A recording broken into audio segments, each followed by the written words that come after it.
ನಮಸ್ಕಾರ ವೀಕ್ಷಕರೇ, ನೀವು ನೋಡ್ತಾ ಇದ್ದೀರಿ ವಿಡಿ 35 ಸುದ್ದಿ ವಾಹಿನಿ. ವೀಕ್ಷಕರೇ, ಹೈದರಾಬಾದ್ನಲ್ಲಿ ನಡೆದಿರುವ ಕನಕ ಜಯಂತಿ ಉತ್ಸವದಲ್ಲಿ ಶಾಂತಮಯ ಸ್ವಾಮಿ ಅವರು ಹೇಳಿದ್ದು, ಸಮಾಜದಲ್ಲಿ ತುಂಬಿರುವ ಮೂಢನಂಬಿಕೆಯಿಂದ ಭಕ್ತರು ಹೊರಗೆ ಬರಬೇಕು. ಭಕ್ತಿಯಿಂದ ದೇವರನ್ನು ಭಜಿಸಿ ಒಲಿಸಿಕೊಳ್ಳಬೇಕು. ದೇವರ ಹೆಸರ ಮೇಲೆ ನಡೆಯುವ ಬಲಿ ನಿಲ್ಲಬೇಕು. ಶ್ರೇಷ್ಠ ಗುರು ಭಕ್ತಿ ಭಾವದಿಂದ ಕೃಷ್ಣನನ್ನು ಒಲಿಸಿಕೊಂಡಿರುವುದು. ಕನಕದಾಸರು ನೀಡಿರುವ ತತ್ವ ಸಂದೇಶವನ್ನು ನಿಜ ಜೀವನದಲ್ಲಿ ಅಳವಡಿಸಿಕೊಳ್ಳಬೇಕು ಎಂದು ಕರ್ನಾಟಕದ ಹಾಲುಮತ ಗುರುಪೀಠದ ಪರಂ ಪೂಜ್ಯ ರೇವಣ್ಣಸಿದ್ದೇಶ್ವರ ಶಾಂತಮಯ ಸ್ವಾಮೀಜಿ ನುಡಿದರು. ಅವರು ಭಾನುವಾರ ನಗರದ ಜಿಯಾಗೂಡ ನಗರಸಭೆ ಮೈದಾನದಲ್ಲಿ ಭಕ್ತ ಕನಕದಾಸರ 538ನೇ ಜಯಂತಿ ಉತ್ಸವದಲ್ಲಿ ದಿವ್ಯ ಸಾನ್ನಿಧ್ಯ ವಹಿಸಿ ಮಾತನಾಡಿದರು. ಆಸೆ ಎಂಬುದು ಇರಬಾರದು. ಬಂಗಾರದಂಥ ಮಾತುಗಳ ನಿರಂತರವಾಗಿ ಕೇಳುತ್ತಿರಬೇಕು.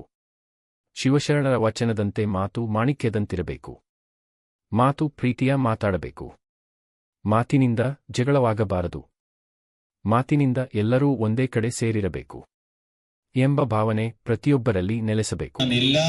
ಅಂದಾಗ ಮಾತ್ರ ಮಾನವೀಯ ಮೌಲ್ಯಗಳು ಜೀವಂತವಾಗಿ ಇರಲು ಸಾಧ್ಯವಿದೆ ಎಂದು ಶ್ರೀಗಳು ಕೆಲವು ವಿಚಾರವನ್ನು ನಾನು ಮುಂದೆ ಹಂಚಿಕೊಂಡ್ರು. ಸಮಾಜದ ಏಳಿಗೆಗಳ ಬಗ್ಗೆ, ಸಮಾಜದ ಒಗ್ಗಟ್ಟುಗಳ ಬಗ್ಗೆ ಹಾಗೆ ಎನ್ನುವಂಥದ್ದು. ಅವರಲ್ಲಿ ವೇದಿಕೆ ಮೇಲೆ ಆಸೀನರಾಗಿರುವಂಥ ವೈಜನಾಥ ಹಿರೋಡೆಯವರಲ್ಲಿ, ಜಗನ್ನಾಥ್ ಅವರಲ್ಲಿ, ಸುರೇಶ ಮಹಾರಾಜರಲ್ಲಿ, ಅಮರನಾಥ ಹಿರೋಡೆಯವರಲ್ಲಿ, ಬಾಬುರಾವ್ ಅವರಲ್ಲಿ, ಹಣಮಂತ ಹಿರೋಡೆಯವರಲ್ಲಿ, ಶಿವಾಜಿ ಕುಂಟೋಜಿಯವರಲ್ಲಿ, ಪ್ರಭು ಪೂಜಾರಿಯವರಲ್ಲಿ, ವೇದಿಕೆ ಮೇಲೆ ತುಂಬಾ ಜನರಿದ್ದರೆ ನಮ್ಮ ಯುವಕ ಸಂಘದ ಅಧ್ಯಕ್ಷರಲ್ಲಿ, ನಮ್ಮ ವಿಶೇಷವಾಗಿ ನಮ್ಮ ಬೀದರಿನ ನಮ್ಮ ಶ್ರೀಮಠದ ಆತ್ಮೀಯ ಭಕ್ತನಾಗಿರುವಂಥ ಬಾಲಾಜಿಯವರಲ್ಲಿ, ಅವರಿವರನ್ನದೇ ವೇದಿಕೆ ಮೇಲಿರುವಂಥ ಎಲ್ಲ ಅತಿಥಿ ಮಹೋದಯರಲ್ಲಿ ನನ್ನ ಅನಂತ ಶರಣಾರ್ಥಿಗಳನ್ನು ಹೇಳುತ್ತಾ ತಮ್ಮೆಲ್ಲರಿಗೂ ಶರಣಾರ್ಥಿಗಳು. ಬಹುತೇಕವಾಗಿ ಇಲ್ಲಿಯ ಪರ್ಯಂತರ ಬಹಳ ಸುಂದರವಾಗಿ ತಮ್ಮ ಚಿಂತನೆಯನ್ನ, ಕನಕದಾಸರ ಜೀವನ ಚರಿತ್ರೆಯನ್ನ, ಬದುಕಿನ ಮೌಲ್ಯಗಳನ್ನ ಬಹಳ ಸುಂದರವಾಗಿ ತಮ್ಮೆಲ್ಲರಿಗೂ ಎಲ್ಲ ಅತಿಥಿ ಮಹೋದಯರು ಬಹಳ ಸುಂದರವಾಗಿ ತಮ್ಮೆಲ್ಲರಿಗೂ ಉಣಬಡಿಸ್ತಾ ಬಂದ್ರು. ಹೋದ ವರ್ಷ ನಾನು ಈ ಕಾರ್ಯಕ್ರಮಕ್ಕೆ ಬಂದಿದ್ದೆ, ಬಹಳ ಖುಷಿಯಾಯಿತು. ನಮ್ಮ ಭಕ್ತ ಕನಕದಾಸನ ಬರೀ ಕರ್ನಾಟಕಕ್ಕೆ ಸೀಮಿತ ಅನ್ಕೊಂಡಿದ್ದೆ.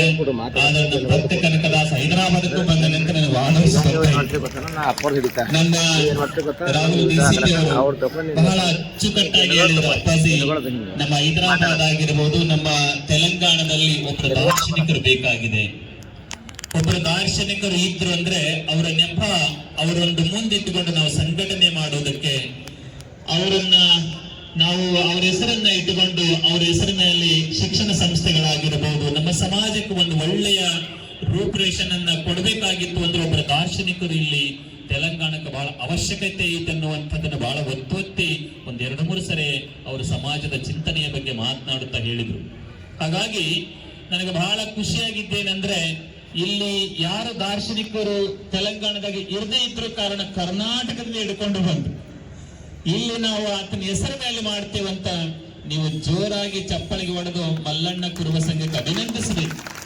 ನಮ್ಮ ಸಾಹೇಬರು ಬಹಳ ಅರ್ಜೆಂಟ್ ಐತಪ್ಪಾಜಿ ಎಲ್ಲ ಹೋಗ್ಬೇಕಂತ ಪಾಪ ರೆಡಿ ಆಗ್ತಾ ಇದ್ರು. ನಾನು ಹೇಳಿದೆ 1-2-3 ನಿಮಿಷದಲ್ಲಿ ಮಾತಾಡಿ ನಾನು ಮುಗಿಸ್ತೀನಪ್ಪ ಅಂತಂದ್ಗಳನ್ನೇ ಒಂದೇ ಮಾತಿನಲ್ಲಿ ಆಯ್ತು ಬುದ್ಧಿ ಅಂತ ಸುಮ್ಕೊಂತ್ರು. ನನಗೆ ಆಶ್ಚರ್ಯ.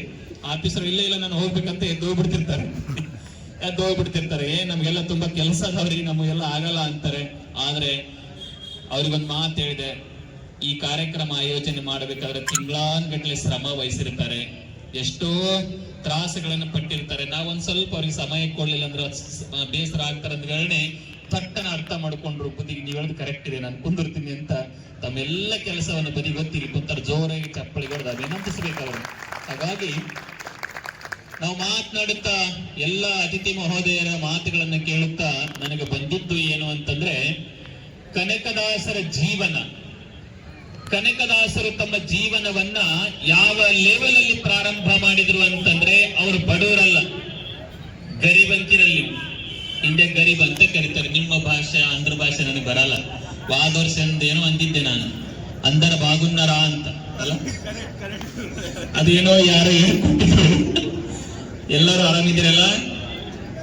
ಅದು ಏನೋ ಮಾತಾಡಕ್ ಹೋಗಿ ಏನೋ ಆಗ್ಬಿಡಬಾರ್ದು ಅಂತ ಭಯದಿಂದ ಹೇಳಕ್ ಬಿಟ್ಟೆ. ಹಾಗಾಗಿ ಕನಕದಾಸರು ಆತ ಎಂಥವರ ಮನೆಗಳು ಬಿಟ್ಟಿದ್ದ ಅಂದ್ರೆ ಬಡತನದ ಮನೆಯಲ್ಲ, ಆತ ಪಾಳೆಗಾರನ ಮಗ. ರಾಜ ಇದ್ದಂಗೆ ಕೆಲವು ಹಳ್ಳಿಗಳಿಗೆ ರಾಜ ಇದ್ದ ಹಾಗೆ.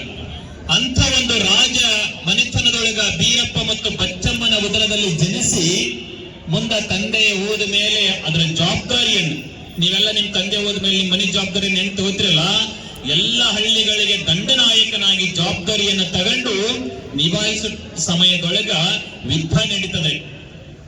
ಯುದ್ಧ ನಡೆದಾಗ ಹಂಪಿ ಮತ್ತು ಆದಿಲ್ ಶಾಹರಿಗೆ, ಬಿಜಾಪುರ ಆದಿಲ್ ಶಾಹರಿಗೆ ಯುದ್ಧ ನಡೆದಾಗ ಅವಾಗ ಯುದ್ಧದಲ್ಲಿ ಕೆಲವೊಂದು ಸೋಲನ್ನು ಆಗ್ತದೆ.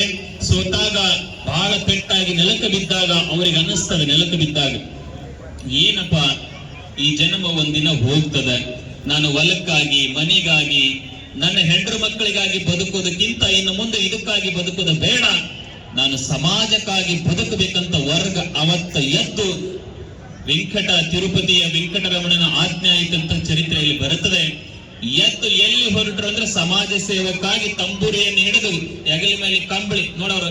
ಅವ್ರ ಅಂಗಿ ಹಾಕ್ಯಾರ, ಅಂಗಿಂತ್ರೆ ಶರ್ಟ್ ಅಂತೀರಿ ನೀವು, ಏನ್ ಹಾಕ್ಯಾರ ಅವ್ರು? ಬರ ಮೈಲಿ ಅಲ್ಲ, ಯಾಕ ಈ ಶರ್ಟ್ ಹಾಕ್ಯಾರ ಕಿಸೆ ಇರ್ತದ ಅಲ್ವಾ, ಕಿಸೆ ಅಂತೀರ ಜೇಬ್ ಅಂತೀರ, ಏನಂತೀರಪ್ಪ, ಏನ್ ಅಳಿಗಳವಲ್ರಿ ಮೂತಿಗೆ ಜೇಬ್. ಯಾವ್ದು ಬೇಡ ನನಗೆ, ಜೇಬ ಬೇಡ. ಜೇಬ್ ಇದ್ರ ಕಾಲ ತುಂಬಾಕ, ಜೇಬ ಇಲ್ಲಂದ್ರೆ ತುಂಬಾ ಅವಶ್ಯಕತೆನೇ ಇಲ್ಲ.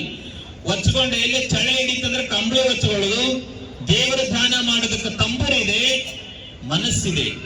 ಯಾವಾಗಲೂ ಮನಸ್ಸು ಬಹಳ ಮಾತು. ಮನಯೇವ ಮನುಷ್ಯನಾಂ ಕಾರಣಂ ಬಂಧ ಮೋಕ್ಷಯೋಹಂ, ಎಲ್ಲದಕ್ಕೂ ಮನಸ್ಸೇ ಕಾರಣ. ಈಗ ಇಲ್ಲಿ ನೀವೆಲ್ಲ ಮನೆಯಿಂದ ಬಂದು ಇಲ್ಲಿ ಬಂದು ಕುಂದ್ರಕ್ಕೆ ಕಾರಣ ಏನು ಅಂತಂದ್ರೆ ಮನಸ್ಸು, ಹೌದಲ್ಲ? ಒಂದು ಏನ ವ್ಯವಸ್ಥಿತವಾಗಿ ಕನಕ ಜಯಂತಿಯನ್ನು ಆಚರಣೆ ಮಾಡ್ತಾ ಇದ್ದಾರೆ ಗ್ರೌಂಡ್ ಅಲ್ಲಿ, ನಾವೆಲ್ಲರೂ ಹೋಗೋಣಂತ ಮನಸ್ಸಂತೂ ಎದ್ದು ಬಂದು ಇಲ್ಲಿ ಕುಂತ್ರಿ, ಹೌದಲ್ಲ? ಇಲ್ಲಿ ಕುಂತವ್ರೆಲ್ಲ ಮನಸ್ಸು ಇಲ್ಲೇ ಅಂತ ತಿಳ್ಕೊಬಾರ್ದು. ಯಾರ್ಯಾರ್ದು ಎಲ್ಲೆಲ್ಲ ಇತ್ತೇನು ಅಲ್ಲ, ಇಲ್ಲಿ ಮುಂದೆ ಕುಂತವ್ರದೆಲ್ಲ ಇತ್ತು, ಹಿಂದೆ ಕುಂತವ್ರದೆಲ್ಲ ಇತ್ತು. ಇವ್ರು ಯಾವಾಗ ದೌಡ್ ಮುಗಿಸ್ತಾರ, ಊಟ ಮಾಡಿ ಯಾವಾಗ ಹೋಗಿ, ಕೆಲವೊಬ್ರದ್ದು ಹಂಗಿರುತ್ತೆ, ಕೆಲವೊಬ್ರೊಬ್ರು ಏನೇನು ಹೇಳ್ತಾರ ಒಟ್ಟ ಅರ್ಥನಾಗಲ್ಲಂತ ಹಂಗೊಂದಿಷ್ಟು ಮಂದಿ ಮನಸ್ಸಿರುತ್ತೆ.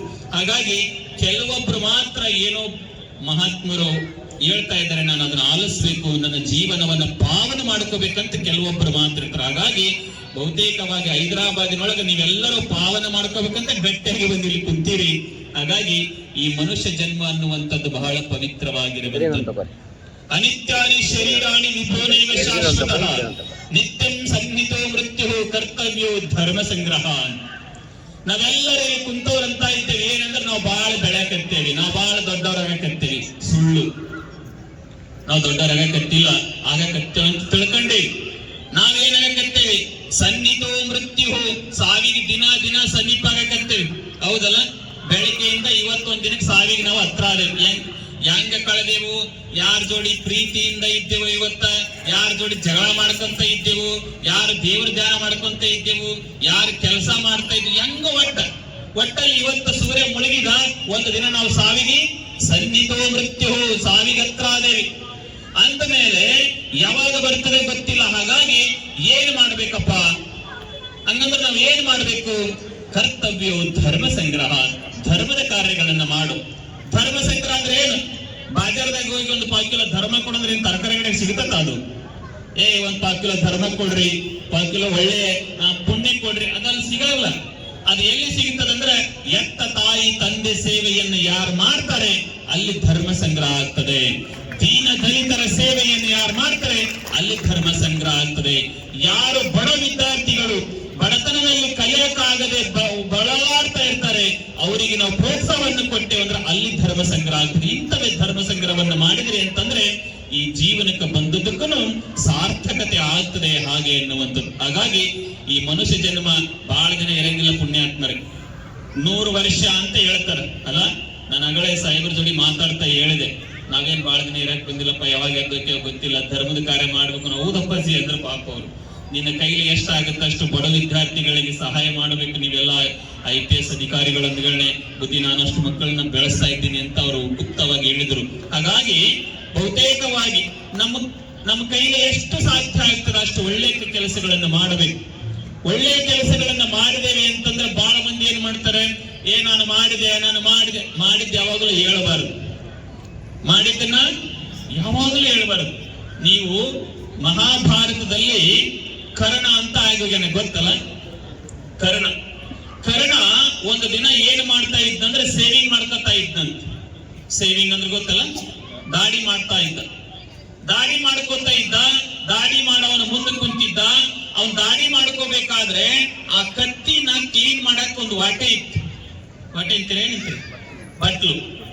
ಬಟ್ಲ ಇತ್ತು. ಬಟ್ಟಲದೊಳಗೆ ನೀರಿತ್ತು. ಆ ಬಟ್ಲ ಎದರ್ದಿತ್ತು ಗೊತ್ತಾ? ಬಂಗಾರದಿತ್ತದು. ಎದರ್ದಿತ್ತು? ಬಂಗಾರ. ಅಲ್ಲಿ ಒಬ್ಬ ಬಡ ಮನುಷ್ಯ, ಬಹಳ ಬಡತನದಿಂದ ಕೂಡಿದಂತ ಮನುಷ್ಯ, ಮಗಳ ಲಗ್ನಕ್ಕೆ ಬಂದಾಳೆ. ಮಗಳ ಲಗ್ನ ಏರ್ಪಾಟು ಮಾಡಿದ್ದಾನೆ ಮನೆಯೊಳಗ. ವರೋಪಚಾರ ಕೊಡೋದಕ್ಕೆ ₹1 ಇಲ್ಲ. ಬಹಳ ಹೀಯಾಳಿಸಿ ಬೀಗರ ಜಗಳ ತಕ್ಕೊಂಡು ಇನ್ನೇನು ಇದನ್ನ ಬಿಟ್ಟು ಹೋಗಿಬಿಡ್ಬೇಕು, ಇವ್ರ ಜೊತೆ ನಾವು ಸಂಬಂಧ ಬೆಳೆಸಬಾರದು ಅಂತ ತಿಳ್ಕೊಂಡು ಅವ್ರ ಮನೆಯಾಗ ಜಗಳ ನಡೆದಾಗ ಅವನಿಗೆ ನೆನಪಾಗಿದ್ದೇನೆಂದ್ರೆ ನಮ್ಮೂರೊಳಗೊಬ್ಬರ ರಾಜರಿದ್ದಾರೆ. ಆತ ಕರ್ಣ. ಆ ರಾಜನ ಬಳಿ ಹೋದ್ರೆ ಏನಾದ್ರೂ ಒಂದ್ ಸ್ವಲ್ಪ ನನಗೆ ಧನ ಸಹಾಯ ಮಾಡಬಹುದು, ನಾನು ಹೋಗಿ ಒಂದಷ್ಟು ಏನಾರು ಇಸ್ಕೊಂಡು ಬರೋಣ ಅಂತ ತಿಳ್ಕೊಂಡು ಆ ಬಡ ಮನುಷ್ಯ ಏನ್ ಮಾಡ್ತಾನೆ ಅಂತಂದ್ರೆ ಕರ್ಣನ ಹತ್ರ ಬರ್ತಾನೆ. ಕರ್ಣನ ಹತ್ರ ಬಂದು ನಮಸ್ಕಾರ ಮಾಡಿ, ಬುದ್ಧಿ, ನಾನು ಮಕ್ಕಳ ಲಗ್ನ ಉಡಿದ್ದೀನಿ, ನನ್ನ ಹತ್ರ ಏನು ₹1 ಇಲ್ಲ, ಬಹಳ ಸಮಸ್ಯೆ ತ್ರಾಸಲ್ಲಿದ್ದೀನಿ, ದಯಮಾಡಿ ತಾವು ಕೃಪಾ ಕಟಾಕ್ಷೆಯಿಂದ ನನಗೊಂದಿಷ್ಟು ಏನಾದ್ರು ಹೆಲ್ಪ್ ಮಾಡ್ಬೇಕಂದಾಗ ಆ ಕರ್ಣ ಏನ್ ಮಾಡ್ತಾನಂದ್ರೆ ದಾಡಿ ಮಾಡ್ಕೊಳ್ಳೋ ಟೈಮ್ದಾಗ ಬಟ್ಲ ಇತ್ತಲ್ಲ, ಆ ಬಟ್ಲ ಅಲ್ಲಿ ಎಡಗೈಲಿ ಕೊಡಕ್ ಹೋಗ್ಬಿಡ್ತಾನೆ. ಯಾವ ಕೈ ಇದು? ರೈಟ್ ಅಲ್ಲ, ಲೆಫ್ಟ್ ಹ್ಯಾಂಡ್. ಈ ಕೈಲೇ ಕೊಡಕ್ ಹೋಗ್ತಾನೆ. ಅವಾಗ ಸುಮ್ ತಗೋಬೇಕ ಬೇಡ, ಅವ ಅಂತಾನೆ ಬುದ್ಧಿ ಬಲಗೈಲೇ ಕೊಡ್ರಿ ಅಂತಾನವ. ಯಾವ ಕೈಲಿ ಕೊಡುತ್ತಾನ? ಬಲಗೈಲೇ ಕೊಡುವಂತಾನೆ. ಅವಾಗ ಕರ್ಣ ಒಂದು ಒಳ್ಳೆಯ ಮಾತು ಹೇಳ್ತಾನೆ, ಹುಚ್ಚದಿ ನೀನು, ಶಾಣ ಇಲ್ಲ. ನಾನು ಎಡಗೈಲೇ ಕೊಡಂಗಾಗದ, ನನ್ನ ಮನಸ್ಸು ಕೊಡಕತ್ತೀನಿ, ಸುಮ್ ತಗೊಂಡು ಹೋಗು. ನಾನು ಬಲಗೈಲೇ ಕೊಡದಾಗ ಮನಸ್ಸು ಬ್ಯಾಡ ಅನಿಸ್ಬಿಡ್ತದೆ, ಹೌದಲ್ಲ? ನೋಡ್ಬೇಕು. ಕುರುಬಾ ಸಂಘದವರು ಕನಕ ಜಯಂತಿ ಆಯೋಜನೆ ಮಾಡ್ಯಾರ. ಪಟ್ಟಿ ಕೇಳಕ್ ಮನೆಗೆ ಬಂದಾರ. ಒಂದು ಮನಸ್ಸು ಕೊಡ್ಲಿ ಅಂತಂದ್ರೆ ಇನ್ನೊಂದು ಮನಸ್ಸು ಬ್ಯಾಡ ಬಿಡ, ವರ್ಷ ಬರ್ತಾರ ಅವ್ರು, ಸುಮ್ಮನೆ ತಲೆ ಕೆಟ್ಟದನ್ನ ಹಿಂಗ್ ಬಯಲು ಇರ್ತಾರ ಅಲ್ವಾ? ಏನ್ ವರ್ಷ 10,000 ಕೊಡಿ, 20,000 ಕೊಡಿ, ತಲೆ ಕೆಟ್ಟಂತ ಮನೆಯಾಗಿದ್ರು ಇಲ್ಲೋರಿ ಅಂತ ಹೇಳೋ ಮಂದಿನೂ ಇರ್ತದೆ ಕೆಲವೊಂದ್ ಕಡೆ.